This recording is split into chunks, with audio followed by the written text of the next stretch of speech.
Wasabi guys, Void here coming back at y'all with yet another deck tech. This one is quite spicy. I named it Spite Incarnate because we're using Kaervek the Merciless as our commander. The whole goal of the deck is basically to punish anyone, even including yourself, for using resources such as mana, card draw. You get the gist already. It's resource denial, but taken to another extreme. You're not technically forcing your opponents to not do anything, but you're punishing them by making them lose life, dealing damage to them whenever they want to do what they normally would do with other decks they're going up against. If you're unfamiliar with Kaervek the Merciless, he is 7 mana in Rakdos colors, which is kind of expensive, but usually we want to play him later in the game just to kind of be that extra gut punch. Hopefully we can deal some more damage to them. He is a 5/4, looks like a flyer because of whatever feather wings he has on his back, but isn't. Whenever an opponent plays a spell, so it's a good thing it's your opponent's, Kaervek the Merciless deals damage to target creature or player equal to that spell's converted mana cost. So the cool thing about this is that it can punish any one of your opponents, regardless of who's casting the spells. If one opponent is casting a Damnation for 4 mana,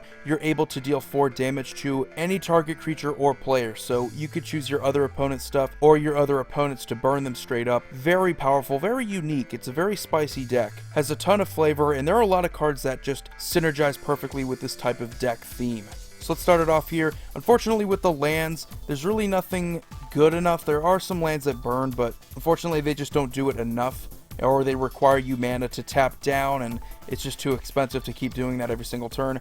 But your basic Rakdos mana fixing should be sufficient enough. With the artifacts, however, we do play 6 of them. We have Sol Ring, pretty basic. Ankh of Mishra, very important for the deck. Whenever a land comes into play, Ankh of Mishra deals 2 damage to that land's controller. So unfortunately, it is also including your lands that come into play. But more importantly, you're just going to be spreading the love around to your opponents as well, keeping them from playing their land drops at the very least. But if they do decide to play them, they're going to be dealt 2 damage. Lightning Greaves is pretty basic. Once we get Kaervek the Merciless out, we want to protect him, give him that Shroud. Also gives haste, pretty good. Talisman of Indulgence and Rakdos Signet are 2 mana fixing artifacts, also going to ramp us up 1, pretty good. Commander Sphere can provide us whatever color we need within our commander's color identity, and can sacrifice itself for a card draw, so that's very good. Now we move on to the creatures. We have a ton of them. They're pretty solid. Cataract Parasite, very commonly seen in Nekusar decks, basically deals 1 damage to our opponents whenever they would draw a card, as long as we control a red permanent. Then we have Harsh Mentor,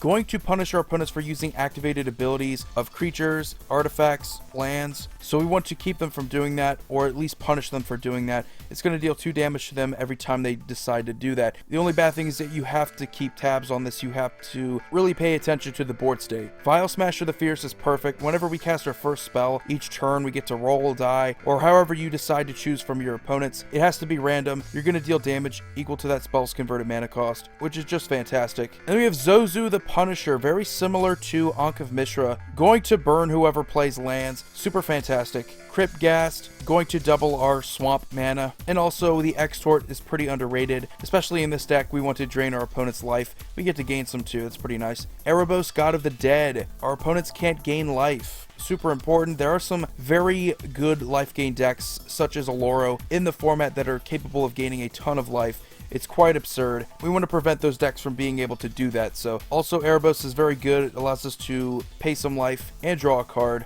on the activated ability. And then we have Perforos, God of the Forge. Whenever a creature enters the battlefield under our control, we get to deal 2 damage to each opponent. It goes with a theme of burning out our opponents, so that's pretty cool. Mogus, God of Slaughter, going to kind of force our opponents to either sacrifice a creature or be dealt 2 damage. So it's not a lot at their upkeep, but it's definitely something to consider. You're just going to be piling on all these triggers and just dealing a ton of damage to them.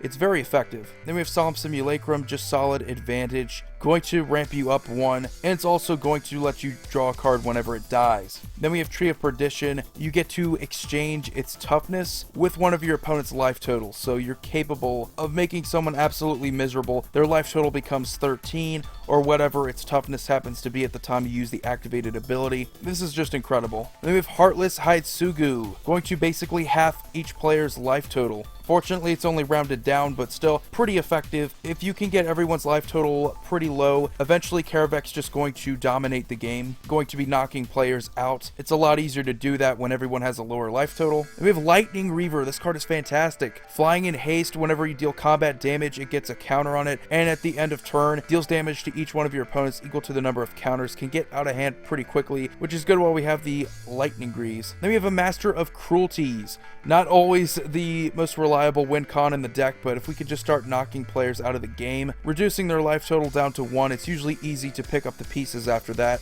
But more than likely, it's just going to draw a lot of attention and get removed, which is pretty good either way, because we have a lot of stuff we don't want to get removed, and if our opponents waste removal on a Master of Cruelties out of fear, that's pretty decent. Then we have Neheb the Eternal. Going to get us a ton of red mana if we're capable of burning our opponents out. We get more red mana our post-combat main phase, so we can use that on a lot of our other spells. Pure value in this type of deck. The Afflict is also going to get in there if our opponents decide to block, so pretty good either way. And then we have Massacre Worm, going to give -2/-2 to our opponent's creatures upon entering the battlefield. If your opponents are playing a lot of tokens, that's likely going to kill them or at least put them out of the game. Just a super fantastic option. Yet again, going to show off a lot of the spitefulness that this deck is capable of putting forward. Then we have Obnixilis Unshackled, going to punish our opponents if they want to search their libraries. Super effective. There's a lot of things that make our opponents search their library, such as fetch lands, which just about every single deck plays those, with the exception of maybe monocolor decks. Then we have Sire of Insanity.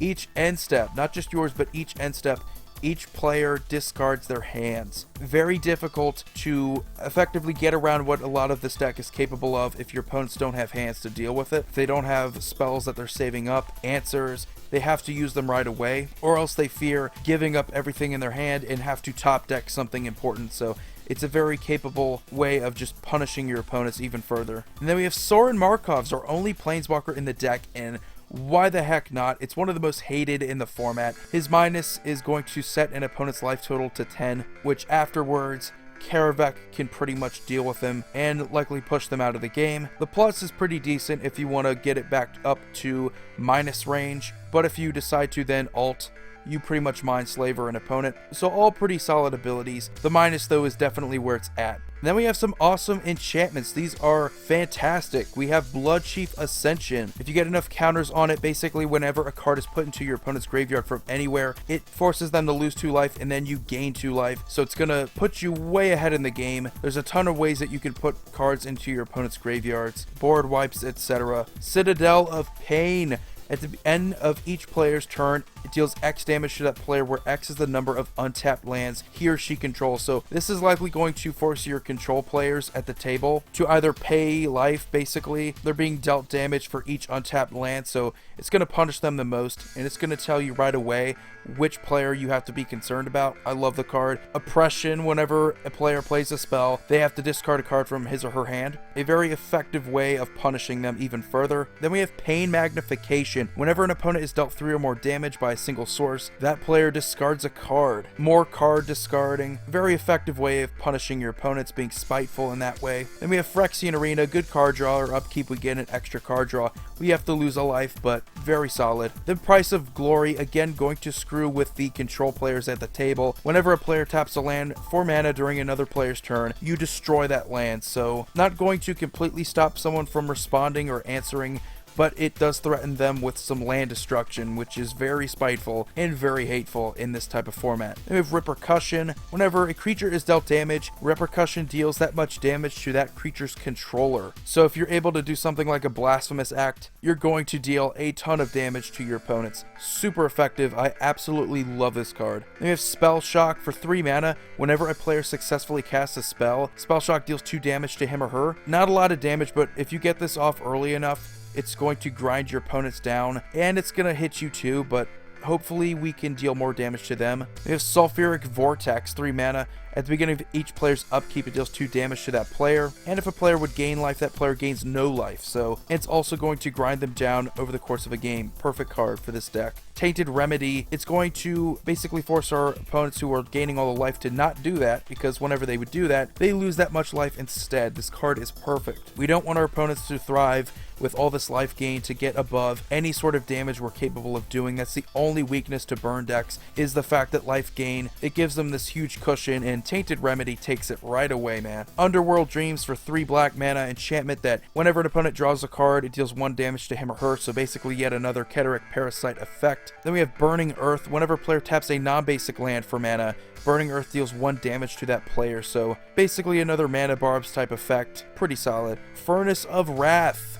going to double the damage any source would deal to a creature or player, so including your opponent's stuff unfortunately, but yet again, more damage is awesome for this type of deck. Mana Barbs, again, I just mentioned it with Burning Earth. This just deals with lands, period, so super effective, even more so because everyone plays lands, not just non-basics. Incredible. You have No Mercy, going to dissuade our opponents from attacking us with their creatures, because whenever they successfully deal damage to us, we destroy it. Pretty good. Pestilence is just going to sit on the field until there's a developed board state, and then we dump as much black mana as we can into it, and deal 1 damage to each creature and each player, so it's also effective black burn, which is awesome. Spiteful Visions, yet another one of these Underworld Dream, Kaervek Parasite type of cards. It's also going to hit you as well. So each player draws another card, something you would typically see in Necrostar the Mindrazor, but we're taking that spitefulness into this deck. Then we have Stranglehold, going to force our opponents to not search their libraries, and if they would get an extra turn, they skip that turn instead. Super effective against control decks, combo decks. A lot of combo decks like taking extra turns and searching their libraries for precision. Dictate of the Twin Gods is going to double the damage. Also has the benefit of Flash, very underrated keyword. Exquisite Blood is a fantastic card in this type of deck. We're going to be taking away a ton of life from our opponents, and we're going to be gaining that much life as well. That is just fantastic. We're going to get pretty much above the damage that we're going to be dealing to everyone, including ourselves, so gaining extra life is never a bad thing in this deck. Painful Quandary is exactly what this deck is. In one card, basically sums it all up. Whenever an opponent casts a spell, that player loses 5 life unless he or she discards a card. So all the combo decks, all the storm decks, they can't really do much unless they want to either lose a lot of life or discard a lot of cards. Basically giving them that option. It is kind of a pain to keep asking your opponents if they want to pay 5 life or discard a card effectively. That's the only downside, but very good if you can keep tabs on it. It's an awesome card. You have Polluted Bonds, yet another awesome card. Whenever a land comes into play under an opponent's control, they lose 2 life, you gain 2 life. Amazing life swing over the course of a game. Fetch lands are even deadlier. I absolutely love this card. Possibility Storm, one of my favorite cards of all time. Going to give you those extra cast triggers for your opponent, so whenever your opponent casts a spell, you get where I'm going here. It's pretty disgusting with Kaervek. They're going to give you another trigger. You're going to be able to deal damage to another creature or player. You're going to be able to do that twice. That's fantastic. Havoc Festival is going to prevent life gain, but at the beginning of each player's upkeep, that player loses half of his or her life rounded up. That is devastating on top of Kaervek, on top of just about everything else we have in this deck. Wound Reflection is pretty much our best way to double up on whatever damage we can do in a turn. At the end of each turn, each opponent loses life equal to the life he or she lost this turn. It can get out of hand pretty quickly, and if you have Havoc Festival and this card out, our opponents really have to work quickly or they're just going to be knocked out of the game one at a time. Now we move on to some of our sorceries. We have some good removal and some good burn spells, good X-costed spells. We have Vandal Blast, going to deal with artifact decks. Overload it, get to deal with all of their artifacts. That is fantastic. Demonic Tutor gives us whatever card we need. A lot of these X-costed spells are preferable. Exsanguinate, you can dump a ton of mana into X, and each opponent's going to lose that much life, and you're going to be gaining that much life. A huge life cushion. Definitely helps in this deck, like I said before, with Exsanguinate. Definitely going to help in this deck, like I said before, with Exquisite Blood. Rakdos Return. Yeah, unfortunately, it only singles out one player, but discarding that many cards and losing that much life is insane. Definitely going to force a player out of the game. It is kind of like bullying, but hey, you don't call a deck Spite Incarnate unless you really mean it. Then we have Torment of Hailfire. This card is even better, man, because it is able to hit all of your opponents, and they're going to have to sacrifice their non-land permanents, or they're going to have to discard cards, or inevitably lose 3 life. Absolutely love this card. It's perfect for this type of deck. One of the main reasons why I wanted to build it, because I just looked at it and was like, hey, I definitely need to find a way to throw this card into a deck that just kind of embodies what it is besides just stacks. And this is definitely the spiteful way to do it. And then we have Damnation, because it's basically Black Wrath of God. Fantastic card. Siphon Mind forces our opponents to discard cards, and we draw those many cards. So most of the time it's going to be 3 cards. For 4 black mana, that's pretty good. Decree of Pain. A ton of mana, but if we're able to pull it off, we can draw that many cards equal to the amount of creatures destroyed, and we can always cycle it away to draw a card and deal -2/-2 to each creature. We also play Insurrection because it's pretty much a win con in red. If you're able to take control of a well-established board state, swing all those creatures back at your opponents, they're all untapped, they all gain haste, so even including your creatures, gaining haste, pretty good, and it's definitely a spiteful way to beat someone down with their own creatures. Blasphemous Act. I've mentioned this card multiple times. Fantastic. Pair it with Repercussion and you have an awesome win con. And then we go on to our instants. We only play 3, but they're pretty good. Rakdos Charm, utility all around, is capable of dealing with one of our opponent's graveyards, or you can destroy an artifact, or you can have each creature, which is probably my favorite one, deal 1 damage to its controller. So it gets around so many token combo decks that are capable of getting nearly infinite tokens. That's pretty much a death sentence. I love it. Terminate is capable of destroying a creature for just 2 mana. Pretty efficient. And Chaos Warp is capable of dealing with whatever permanent we don't like, and with the hopes that we don't have to deal with something even nastier off the top of our opponent's deck after it's done shuffling. All great cards. Definitely love removal. So anyway guys, that was my Kaervek the Merciless Spite Incarnate deck. I just love this deck. I love the flavor. I love how much hate is in this deck. It's fantastic. If you don't like spitefulness, I completely understand, but this is definitely the type of deck that if you want to have fun, just show people how much damage you can deal to them. It's a fantastic deck. It's not straight up burn, but it's kind of a mix between burn and stacks, or somewhere in between. It's very weird. There's really no deck that's like this. I would say it's kind of like Necrosar the Mindraiser, but without the excessive card draw. But anyway, I mean, I just love it. I love the flavor. I haven't got around to making a Kaervek deck in a while. I've always wanted to make it. I absolutely love the damage, the flavor. But anyway, if you guys enjoyed it, please let me know in the comment section. As always, the deck list will be in the description. Anyway, you guys have a wonderful day. Void here, signing off.